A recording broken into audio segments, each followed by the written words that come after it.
Hey there, everyone. This is Samuel Johnson, and welcome back to the Lyoko Retrospectives. And today we're going to be discussing episode 75 of Code Lyoko, Hot Shower. Xana tries to bring a comet down on the factory. That is what happens in this episode. In this case, adjusting a little, sorry.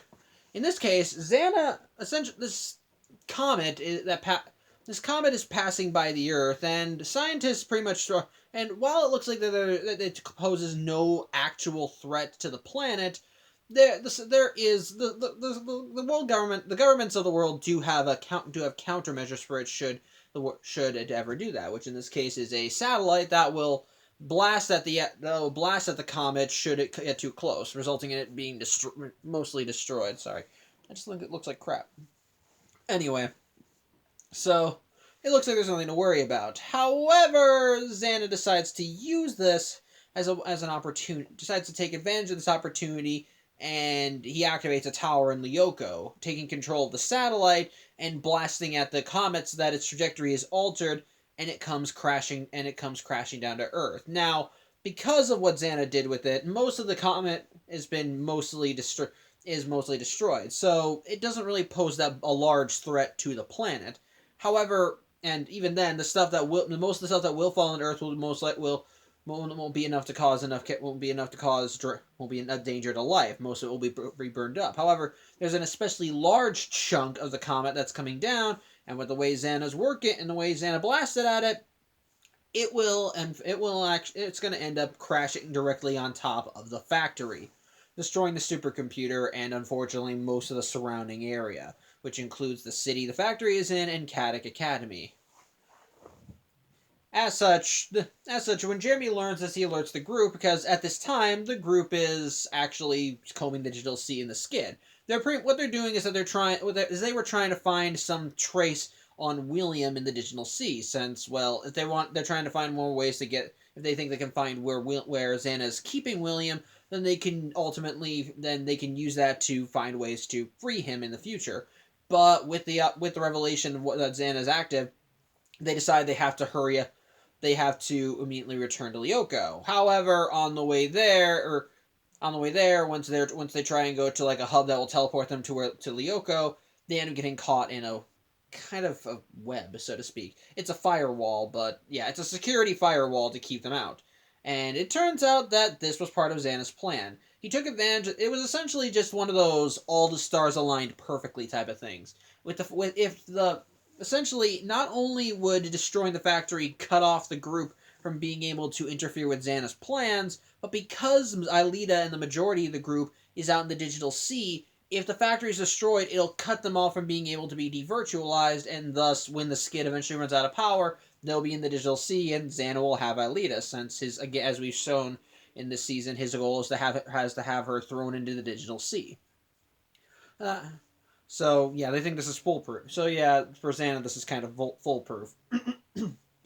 As such, the group works to get out of that. In the meantime, Jeremy contacts Yumi because she wasn't with the group. She wound up being kind of dragged into working on this being a chaperone for a project with fifth graders, and of course she's tagged with her brother and his friend Johnny, who wanted to be on her team because he has a not so subtle crush on Yumi. However, when Yumi does hear the news, she does plan to just run to the factory because she thinks, "Oh yeah, this is my excuse to get out of here." But then the instant she learns that the comet would destroy a lot of the area, including the academy, she goes back and tries to warn the teacher so that they can get all the students evacuated. Because again, her brother and all the innocent civilians.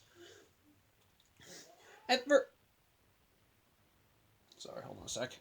Sorry about that. I thought I heard something. Anyway, yeah. So at first, when she tells people, they don't believe her. But when the teacher sees some of the excess debris from the comet crashing to the Earth, she starts to realize, okay, maybe she's right, and so she gets the principal to evacuate the school. Though they try to lessen the emergency so that no one panics. However, as they're doing this, Jeremy thinks he may have a way to possibly delay Xana's plans. So he has Yumi he calls Yumi and has her go back into the school to his dorm to get his laptop. his plan is to hook it up to a satellite on the roof of the school, and through the supercomputer into his laptop, he can, and basic bottom line, he wants to hack the satellite himself and possibly use it to to probably delay the comet. As such, Yumi's able to do that, but unfortunately she can't get to the roof because there's an emergency exit that's blocked. But it turns out that Yumi's brother and his friend had been following her when they saw her run off, and ultimately they want to know what's going on. And while at first they don't believe her, all the excess debris outside makes her story hard to disbelieve. So they help her get onto the roof by jimmying the lock, which ultimately allows Yumi to realize what's going on. That they're kind of yeah, she shouldn't lock her door. That's what she says at the end of the episode. Anyway, whatever. She gets to the roof and manages to cut a wire to the satellite and hook it up to the laptop. But unfortunately, Jeremy's hacking skills are too little, too late. As ultimately, by the time he has a chance of trying to get past Xana's control, unfortunately, the comet is too close to orbit. He wouldn't be, even if he did delay it, there would still be too much damage.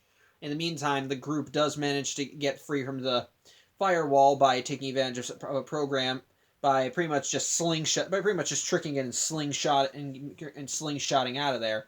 And they managed to get to Lyoko, but unfortunately, Xana had guards, as he has a lone Cankerlite, 3 tarantulas, and William guarding the tower. And while they're able to take out 1 tarantula and the Cankerlite, unfortunately the forces are putting too much heat on them, so they can't get close. So they're kind of backed in. So ultimately, they're all backed into a corner. However, Aelita notices something. While the tarantulas are while the 2 remaining tarantulas are continually blasting at the group, they're mostly relegating their fire to Ulrich and Odd. At one point, as when Odd gets knocked down, Aelita goes to check on him, and immediately the tarantulas direct all their fire towards Ulrich while William gets closer. At which point Aelita realizes what's going on, and she tells Odd, I want you to devirtualize me. Of course, the group doesn't know what's going on, but they decide to go with it, and so they end up devirtualizing Aelita before William gets too close, and the instant she reappears in the factory, William immediately just grunts and just jumps back into the virtual sea. It turns out it was a catch. It turns out that Aelita kind of created a catch-22. While Xana did want to destroy the factory, for whatever he wants, he needs Aelita alive to throw into the digital sea. So while destroying the factory would cause her to fall in, now that she's devirtualized, if the factory is destroyed, then she goes with it. So with that being the case, Xana ultimately has no choice but to abandon his plans, and so he takes control of the satellite again and blasts the meteor before it can crash to Earth, pretty much shattering it into pieces and just leading to harmless fallout. As such, Xana devirtualizes the tarantulas and then just deactivates the tower himself, and so the day is saved. Yumi hugs her brother and his friend. He plans to hold the fact that they helped her over her head, but Jeremy managed to do a return to the past, and the whole thing is forgotten. So, overall, just an alright episode. I do admit, I actually do like that. What happened? Honestly, I like the episode and how it was handled. For one thing, I like that we get a little bit more, we do showcase more of what the group is doing to try and combat Xana. Like, one of the things that they show, like, again, it is nice to see them putting more progress in on trying to free William while also kind of putting the skid to use, and the fact that they can now freely explore the digital sea gives them more of an advantage against Xana, especially since they're actively trying to find ways to find chinks in his armor, so to speak. Just take advantage of any little thing they can to get to either find Aelita's father or find William, so they can ultimately free William from Xana's influence. I like seeing that and seeing them actively doing that and taking advantage of situations, such as with the majority of the group going out, while Yumi kind of has to stay behind to do that group project thing with her brother.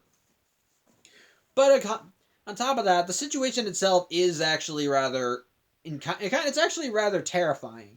While they do kind of lessen it a little with them stating that for the most part the rest of the world will be fine.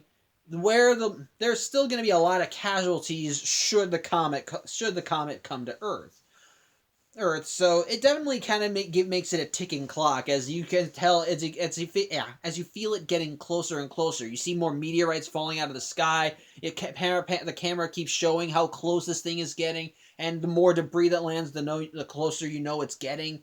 And then by the end, when they do get to the tower, but they're kind of cut off from it, it suddenly makes you feel like that they are going to lose again.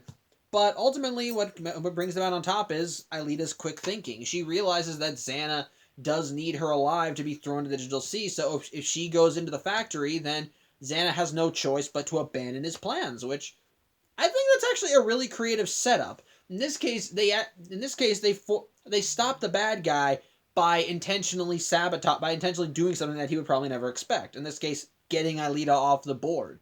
Since, as we've established, Aelita is the only one who can deactivate any of the towers. So, of course, Xana probably would not expect them to knowingly get rid of her if the tower is still active, as getting her off the board would result in her not being able to deactivate the tower in time.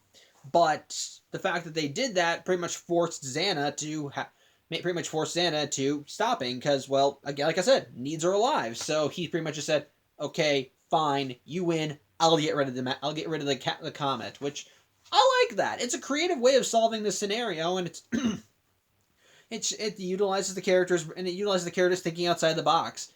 But so yeah. I'm trying to think of other aspects of the episode that I think were nice. I want to say the stuff with Yumi and her brother that I think was all right ish. I suppose it is kind of nice seeing Yumi and her brother actually actually just kind of doing stuff like this together. Because the majority of the time we see Yumi and her brother together, her brother is just an annoying little brat, and unfortunately this episode is no exception in that regard. But at the very least, it is nice. Like, it is nice to see that Yumi is ready to just abandon her brother when she realizes, oh, Xana's attacking. But then the instant she learns what the consequences would be if they fail, she wants to make sure that she immediately goes back because she doesn't want her brother caught in the crossfire. So I like that. That's sweet. I do like seeing that. And even when it looks like the group's about to lose, seeing her hugging her brother and his friend and his friend, it's really sweet, and I like seeing that. But it wasn't a lot either. We didn't really see a lot of moments of them connecting in this time. Beyond that hug though. It's as once the danger has passed, we do see Yumi giving her brother like a little peck on the cheek because, well, she's her brother, and he just tries wiping it off because it's his sister and he doesn't want her germs or whatever. It's cute. It's admittedly cute, but it's all right. Nothing great, just all right. I'm trying to think. Honestly, I feel like that's good. Honestly, I'm just trying to think of other things about the episode that were noteworthy, but otherwise, the rest of the episode was kind of okay in that regard. Like, I like the threat, I like how they solved it, and I like that we got to see them making more progress in solving and trying to figure out their problems, like them trying to find William in the Digital Sea along with Franz Hopper so they could possibly free him, which I'm okay with that. I'm just trying to think.